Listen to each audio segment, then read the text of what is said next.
दोस्तों, वृंदावन यात्रा के दौरान मैं आ गया हूँ वृंदावन अटल्ला चौकी से 200 मीटर की दूरी पर स्थित महान संत नीम करौली बाबा के समाधि स्थल पर।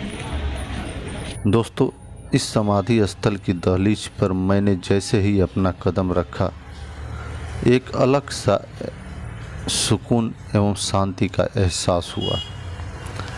दोस्तों, आपको बता दें कि नीम करौली बाबा का जन्म लगभग सन 1900 के आसपास अकबरपुर ज़िला फिरोजाबाद उत्तर प्रदेश में हुआ था और ये वही स्थान है जहां बाबा ने 11 सितंबर 1973 को अपना शरीर त्याग दिया था।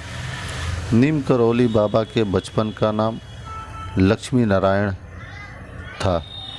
लक्ष्मी एक संस्कृत शब्द है और इसका मुख्य अर्थ होता है समृद्धि, धन, सौभाग्य, अधिकता एवं सफलता का प्रतीक। उसी प्रकार नारायण भी संस्कृत शब्द है जिसका मुख्य अर्थ होता है संपूर्ण आत्मा। दूसरा नारायण का अर्थ यह भी है कि वे सभी जीवों के आत्मा में निवास करते हैं और उनके परमात्मिक स्वरूप का प्रतीक होते हैं। वे संसार के बंधनों से मुक्ति दिलाने वाले होते हैं और भक्तों के ध्यान और पूजा का विषय बनते हैं।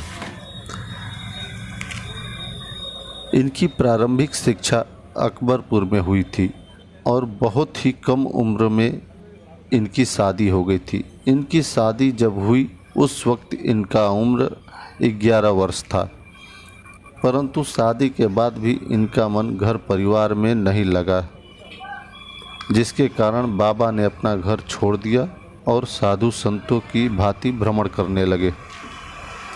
उसके बाद बाबा गुजरात के ववानिया में तपस्या की। इधर परिवार के लोग बाबा को लेकर हमेशा चिंतित रहते थे एवं अपने परिवार के आग्रह पर वे अपने घर वापस आ गए, जिसके बाद उनके 2 पुत्र एवं 1 पुत्री हुई। बाबा को 17 वर्ष की आयु में ही ज्ञान प्राप्त हो गया था। उसके बाद बाबा ने घर गृहस्थी को त्याग दिया था। उसके बाद बाबा के चमत्कारों से आम जनमानस का कल्याण होने लगा और बाबा के चमत्कार के चर्चे चारों दिशाओं में फैलने लगा। तो आइए आज आपको मैं उन्हीं चमत्कारों के बारे में आपको बताते हैं। एक बार की घटना है। एक बार आश्रम में भंडारे का आयोजन हुआ। भंडारे में हजारों की संख्या में श्रद्धालु आए हुए थे। उसी दौरान घी खत्म हो गया। सभी लोग परेशान, अब क्या होगा। तब बाबा ने अपना चमत्कार दिखाया और कहा कि जो नदी यहाँ बह रही है उसमें से डब्बा लेकर जाओ और पानी लेकर आओ। जब पानी से भरे डब्बे को खोला गया तो उसमें घी पाया गया। वहाँ मौजूद सभी लोग इस चमत्कार को देखकर दंग रह गए और बाबा के जयकार एवं राम नाम व हनुमान के उद्घोष से पूरा नगर गूंज उठा। दूसरी कहानी, रिचर्ड एल्पर्ट ने नीम करौली बाबा के चमत्कारों पर मिरेकल ऑफ लव नामक एक किताब लिखी। इसी में बुलेट प्रूफ कंबल नाम से एक घटना का जिक्र है। यह घटना 1943 का है। एक दिन बाबा अपने भक्त के घर अचानक पहुंच जाते हैं और बाबा को देखकर बुजुर्ग दंपत्ति बहुत ही खुश होते हैं। उनकी खुशी का ठिकाना नहीं होता है। बाबा ने उनसे कुछ खाने की इच्छा जाहिर की। बुजुर्ग दंपत्ति के पास जो कुछ भी था उन्होंने बाबा के सामने रख दिया। बाबा बड़े ही प्रेम पूर्वक भोजन किए और भोजन करने के बाद उन्होंने कहा कि आज रात मैं यहीं रुकूंगा। बुजुर्ग दंपत्ति इतना सुनकर और भी खुश हुए और उनके सोने की व्यवस्था की। रात में बाबा कंबल ओढ़कर सो गए, लेकिन बुजुर्ग दंपत्ति के मन में कहीं बाबा को कुछ कमी न हो जाए, इसके लिए वे रात भर जगे रहे और वे देखते हैं कि बाबा कंबल में रात भर कराह रहे हैं। दर्द इतनी ज़्यादा हो रही है कि बाबा रात भर सोए नहीं, करवटें बदलते रहे और कराहते रहे।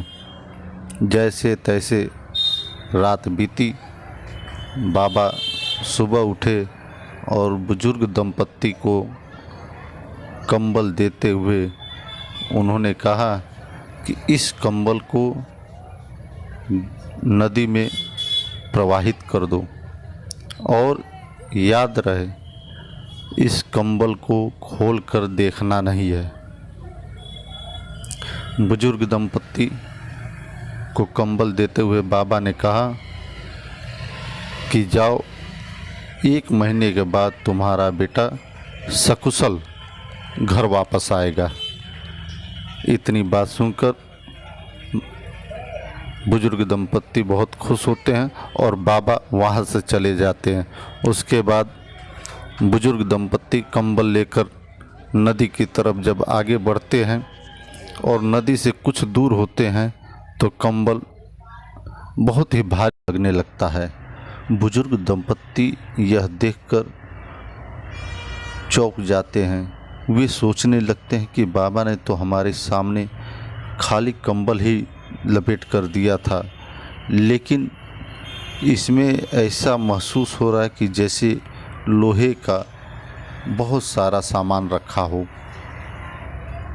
फिर दंपत्ति को बाबा की वो बात याद आती है, बाबा ने कहा था कंबल को खोल कर देखना नहीं है।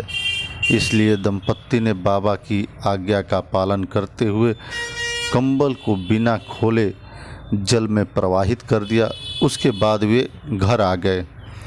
घर आने के बाद उनके ठीक 1 महीने के बाद बुजुर्ग दंपत्ति का लड़का, जो वर्मा फ्रंट से लौट कर आया था,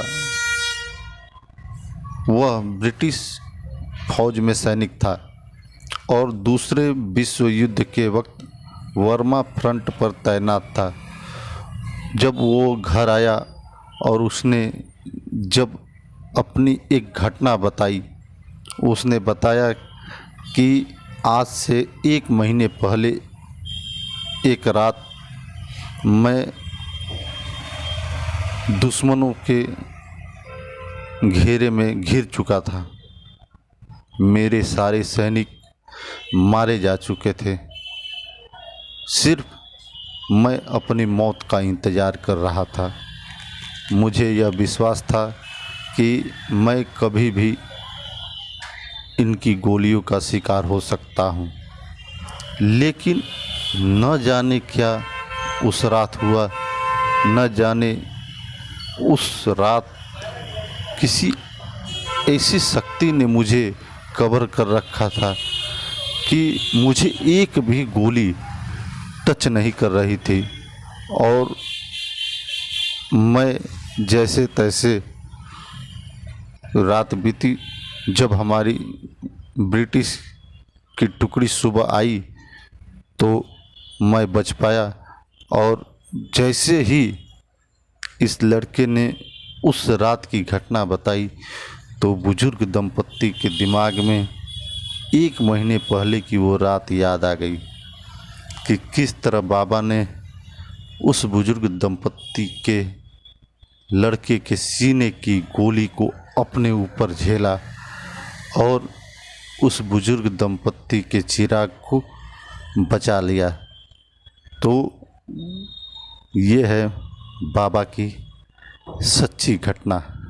अगर आपको भी हमारी यह वीडियो अच्छी लगे तो कमेंट अवश्य करिए, ताकि मैं नीम करोली बाबा पर और भी उनके चमत्कार के वीडियो आप तक लाता रहूं।